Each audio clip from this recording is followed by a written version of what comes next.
É irônico que aquilo que ajudou a enterrar a campanha da direita tenha sido justamente a tentativa de fazer um filme.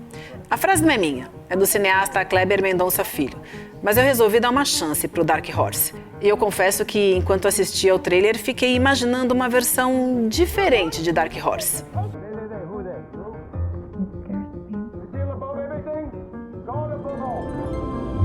Uma em que o protagonista cavalgasse pelo país distribuindo vacinas em vez de espalhar desinformação, construísse escolas e universidades públicas em vez de atacá-las, levasse médicos para regiões esquecidas em vez de transformar a ciência em inimiga, combatesse a fome, defendesse a Amazônia e entendesse que cultura não é privilégio, é política pública. Esse seria o meu Dark Horse.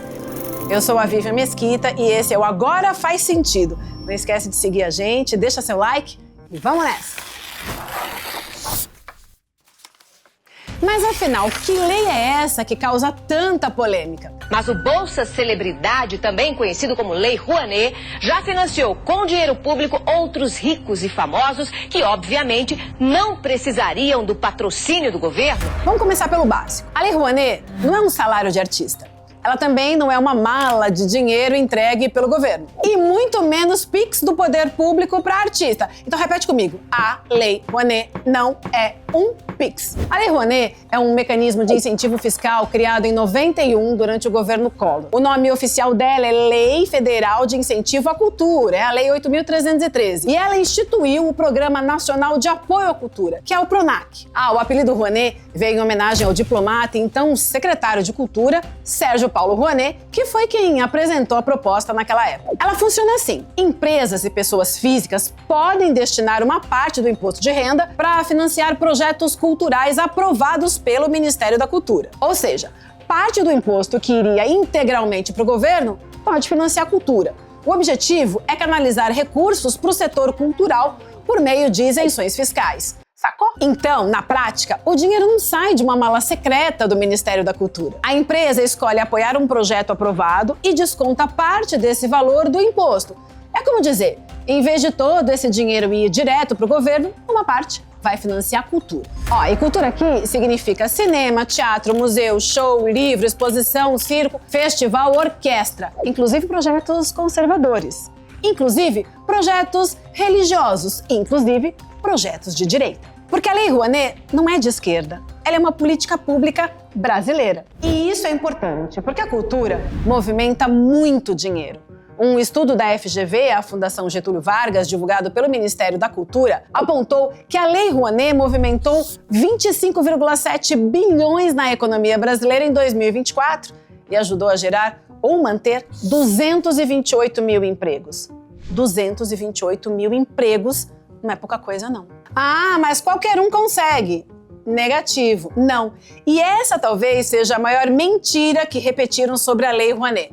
Quer ver? Para um projeto ser aprovado, ele precisa passar por análise técnica, tem orçamento, prestação de contas, plano cultural, contrapartida, documentação. Produções gigantescas do cinema brasileiro usaram mecanismos de incentivo à cultura. Cidade de Deus, o Tropa de Elite, Bacurau, o Alto da Compadecida, Os Dois Filhos de Francisco. E não para só no cinema, não. Musicais, shows religiosos, eventos gospel, projetos conservadores, exposições militares. Tudo isso já usou incentivo à cultura, porque o Estado não escolhe ideologia, ele analisa projeto técnico. Inclusive, o próprio governo Bolsonaro manteve a Lei Rouanet funcionando, porque até quem critica entende que sem incentivo, o setor cultural simplesmente quebra. Ao longo das últimas décadas, a cultura representou algo para nós que, em muitos momentos, não era aquilo que a grande maioria do povo queria. Outra coisa que muita gente não entende: ser aprovado na Rouanet não significa ganhar dinheiro automaticamente. Olha lá. Repete isso porque é importante, tá? A aprovação é só a autorização para buscar patrocinadores. E aí entra a prestação de contas, orçamento, plano cultural, contrapartida social, análise técnica, ou seja, não é o governo deu milhões para o artista. O governo aprova a possibilidade de captação, mas o produtor ainda precisa convencer empresas a investir. Traduzindo, pode ter autorização, e não conseguir nenhum centavo. Empresas, empresários, bancos financiam projetos artísticos e por causa disso eles deixam de pagar impostos. E a mesma direita que fala tanto contra os impostos é contra isso? Ah, mas por que o cinema precisa de incentivo? Porque fazer cinema é caro, é muito caro. Não chega a 60 milhões o orçamento do Flávio Bolsonaro pro Dark Horse, mas fazer cinema é caro. E quase nenhum país do mundo sustenta a produção audiovisual só com bilheteria. Nem os Estados Unidos fazem isso. Lá também existe incentivo, subsídio, benefício fiscal, porque cultura não é só entretenimento. Cultura gera emprego, turismo, tecnologia, memória e identidade. E cada filme envolve roteirista, figurinista, motorista, maquiador, editor, técnico de som, cenógrafo, iluminador. É uma cadeia enorme, gente. E durante a pandemia, isso ficou muito evidente, né? Porque enquanto muita gente dizia que artista era supérfluo, o país inteiro estava preso em casa consumindo filme, série, música, live, streaming, vídeo no YouTube. Inclusive, as pessoas que odeiam a Lei Rouanet. Agora entra a parte mais absurda dessa história. O projeto do filme Dark Horse, a cinebiografia de Bolsonaro, estrelada por Jim Caviezel e escrita por Mário Frias, Flávio Bolsonaro negociou milhões de dólares para financiar o filme com o banqueiro Daniel Vorcaro e foi cobrar o pagamento na véspera da prisão dele. E apesar de você ter dado liberdade, Daniel, de a gente te cobrar, eu fico sem graça de ficar te cobrando, tá? Mas, enfim, não... é porque tá num momento muito decisivo aqui do filme. E como tem muita parcela pra trás, cara, tá todo mundo tenso. E eu fico preocupado aqui com o efeito ao contrário do que a gente sonhou pro filme, né? Áudios obtidos pelo Intercept Brasil mostram as cobranças de dinheiro para a produção continuar. E Flávio, a princípio, tentou negar tudo. Agora o mais inacreditável, como se isso fosse possível.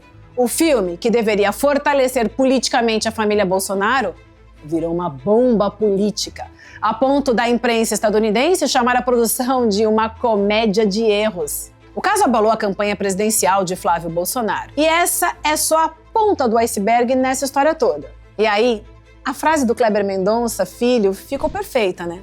A tentativa de fazer um filme ajudou a implodir um projeto político. O cinema brasileiro, às vezes, é mais dramático fora da tela do que dentro dela, né? Porque no final das contas, gente, todo mundo entende a importância da cultura quando quer contar a própria história, né? E talvez seja justamente isso que eles não queriam que você percebesse.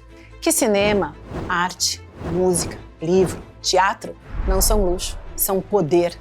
E quem controla histórias influencia a política. Boa parte dos projetos aprovados no Brasil pela Lei Rouanet são de pequeno porte. Tem muita produção local, muito projeto regional, muito artista tentando sobreviver. Claro, toda lei precisa de fiscalização, óbvio. Se houver fraude, irregularidade ou abuso, tem que investigar. Mas transformar toda a política cultural em inimiga pública porque você não gosta de artista é outra história, né? Agora faz sentido?